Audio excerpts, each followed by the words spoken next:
guys, welcome back to the channel and happy 2020. Happy new decade also. Very psyched that it's a new year, and as you can see I'm jumping in with Ethony's 31 days of tarot hashtag, which Ethony has run for a long time now.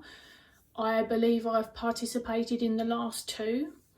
I did and ah about participating in this one purely because sadly in December we lost one of our beautiful leopard geckos, Chief, after he had a really tough operation, and December was filled with a lot of grief, and it's really not something that I am ready to talk about or go into too much because it still feels quite raw. So it's been a while since I sat down and filmed as well. My last video had been pre-recorded from a long time ago and I kind of just popped it up so everyone had something to watch. And I didn't manage to pre-record any of these because we're currently doing a leopard gecko vivarium updates and room renovations. So if you see what looks like dirt on my hands, it's paint that I couldn't get off. I've been sawing, hammering, sanding, painting, varnishing, you name it. That is how I spent my New Year's Eve yesterday. But my partner and I did watch the second Maleficent movie. So I haven't pre-recorded. Hopefully I'm going to catch up and get some time to pre-record. I actually have the lovely Georgie of A Modern Unicorn coming all the way from America to stay with me and my partner in the UK, and she will be here on Monday. So there's a distinct possibility that some of the days may be delayed or I may skip a few if they're not relevant, but I am always thankful for Ethony for creating something that not only excites the existing YouTube community, but more so I'm always really keen to see who comes out of the woodworks. This seems sort of quite a poignant part of the year, the new year, when people all of a sudden decide this is the time that I'm coming onto YouTube. And I know some really fantastic friends of mine, like Catherine from Hapacha Tarot. I believe that's what she did last year. So I'm looking forward to finding some new people, albeit maybe into February if I don't keep up with everyone's videos. So today is prompt 1. Sorry for a long introduction, but I just wanted to get that out there. And 1 is nice and easy. It is, what tarot goodies did the holidays bring? And we do celebrate more because my family likes to celebrate. I have said to them about opting out of it before, but here we are. We did celebrate, and to be honest, it was a beautiful Christmas day. It was a really lovely, nourishing experience, and I do have a tarot goodie or two to show you. But I couldn't show you it, and I know this isn't a tarot goodie, but it has been with this new deck ever since. This gorgeous set of, I guess the closest thing we can call them is pagan prayer beads, are something that I commissioned my lovely friend Tamara from Nightshade Tarot to create for me. And before you get too excited, I don't know if Tamara's going to do any more of these in the future. She's never made one before. She has recently opened her new witchy biz on Instagram, which I'll link below, which is Nightshade Cabinet. And I really wanted to support her. And she got really excited about these, which was fun, and we came up with some fantastic ideas between the two of us. So these are to draw on my earthy practice and my animal medicine, because predominantly anything to do with, whether you want to call it my spirituality or eclectic witchcraft or pagan, you know, I haven't really put myself in a box.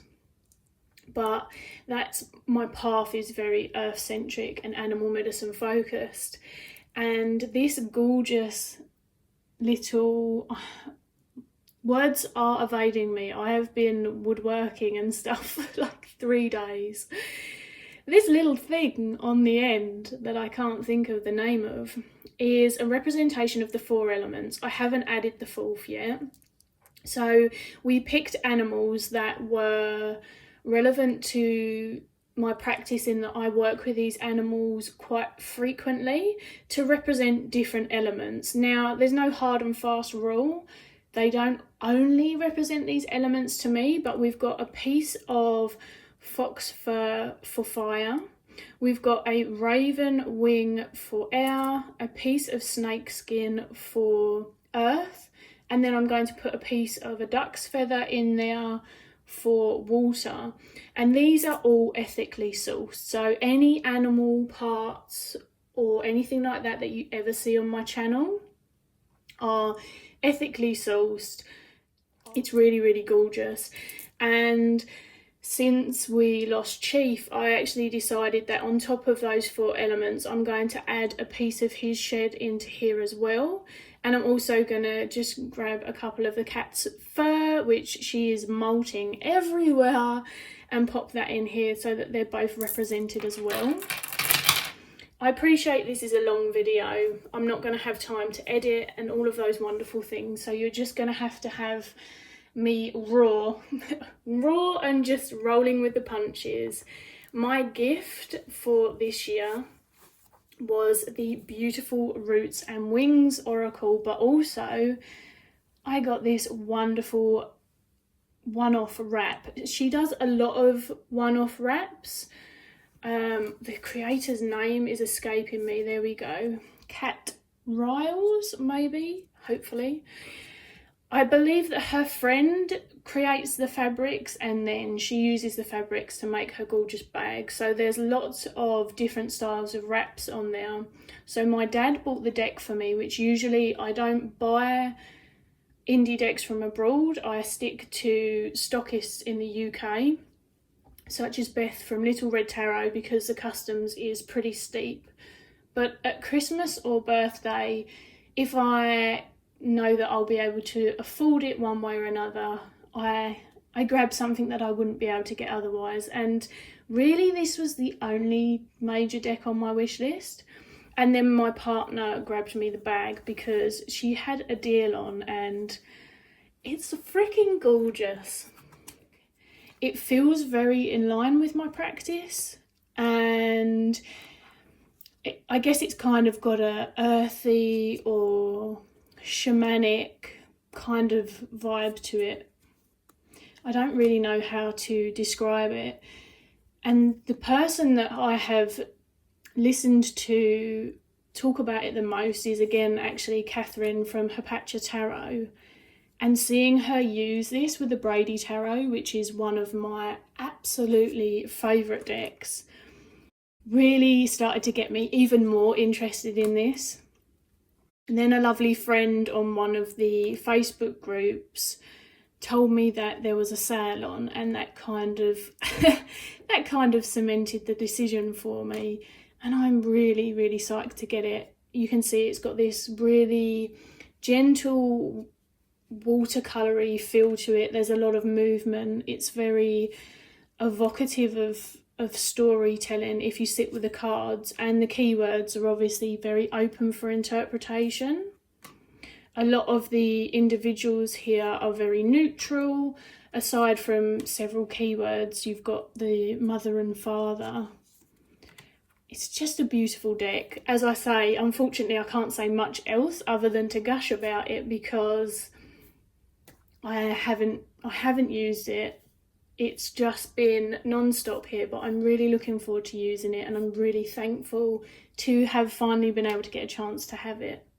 And one other deck to show you, which technically wasn't a Christmas gift.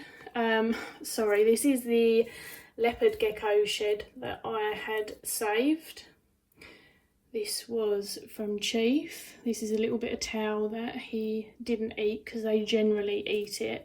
And I believe that this little glove is from Jagger as well as this towel. This was more of a, what do people call it, love mail?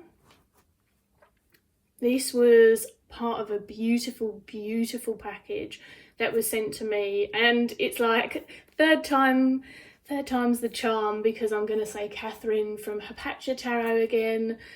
I didn't intend to mention her 3 times, but hey, I have wonderful friends, and she's been an incredible support through Chief and some massive health scares that I had going on towards the end of the year.